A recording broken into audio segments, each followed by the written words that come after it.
Bonjour bien-aimés, je suis très contente de vous retrouver aujourd'hui pour partager une portion de la parole de Dieu. Je suis le pasteur Julien Gomo et certains de mes enfants aiment aussi m'appeler Maman Chouchou. Nous allons lire dans le livre de Luc, chapitre 17, versets 11 à 18. Un peu long comme lecture, mais très intéressant. Jésus, se rendant à Jérusalem, passait entre la Samarie et la Galilée.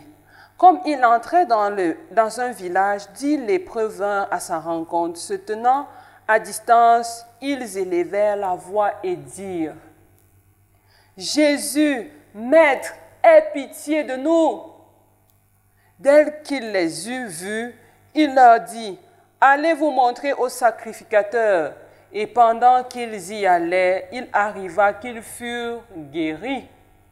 L'un de se voyant guéri revint sur ses pas, glorifiant Dieu à haute voix. Il tomba sur sa face aux pieds de Jésus et lui rendit grâce. C'était un Samaritain. Jésus, prenant la parole, dit: « Les 10 n'ont-ils pas été guéris, et les 9 autres, où sont-ils?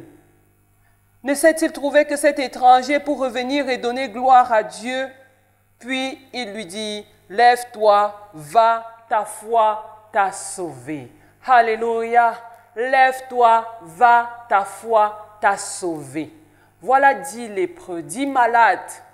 Vous savez, bien aimés, lorsqu'on avait la lèpre dans le passé, on était quasiment condamnés parce qu'il n'existait pas de traitement. Et les lépreux devaient être tenus à l'écart du peuple. Ils devaient être exclus. Ils n'étaient pas autorisés à vivre en communauté avec les autres. Donc, être guéri de la lèpre, ça signifiait avoir eu un très très grand don. Ce n'était pas un miracle ordinaire, parce que ça nous sortait carrément du domaine de l'exclusion pour nous réintégrer dans une vie normale. Donc, Jésus-Christ venait de faire quelque chose de merveilleux pour ces 10 lépreux. Pendant qu'ils partaient, ils ont été guéris. Ayant constaté la guérison, l'un d'eux, un Samaritain, qui n'était même pas un juif de naissance, un Samaritain s'est souvenu de Jésus. Il a constaté sa guérison, il a dit: « Je vais retourner vers celui qui m'a guéri. » Et étant revenu à Jésus, il est tombé à ses pieds pour être reconnaissant, pour dire toute sa gratitude. Est-ce que nous voyons l'attitude du Maître dans ce passage? Le Seigneur Jésus est surpris de l'ingratitude des autres. C'est dire que le Seigneur aime lorsque nous sommes reconnaissants. Beaucoup d'enfants de Dieu aujourd'hui parcourent les églises pour demander les choses à Dieu, des biens matériels. Et lorsqu'ils obtiennent ces biens, ils oublient Dieu.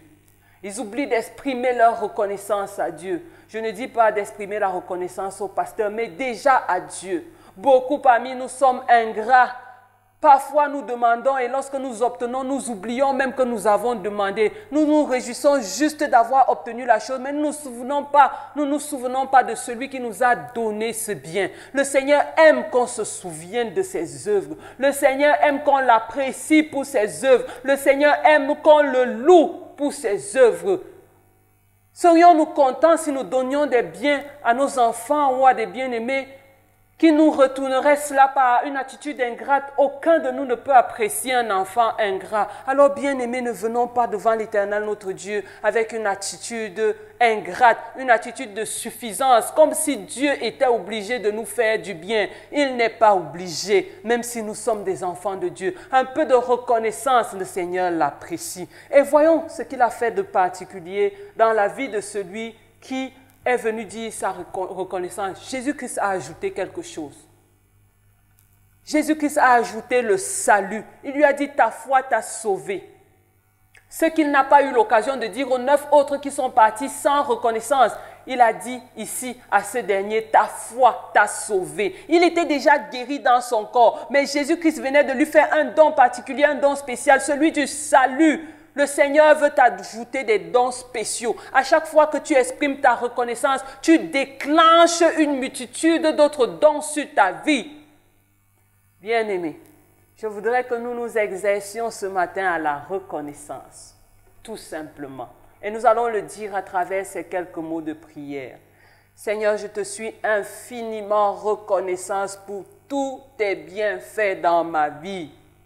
Merci pour le souffle de vie, pour le pain quotidien, pour la paix, pour la joie, pour la sécurité. Merci pour tout ce que tu m'as donné, parce que je ne le mérite pas. Je ne suis pas digne de tes grâces. Mais toi, tu me donnes tout ça par pur amour. Reçois la reconnaissance. Merci par-dessus tout pour le salut que tu m'as donné à la croix. Au nom de Jésus-Christ, nous avons prié. Amen. Je vous souhaite une excellente journée. Restez bénis, mes bien-aimés.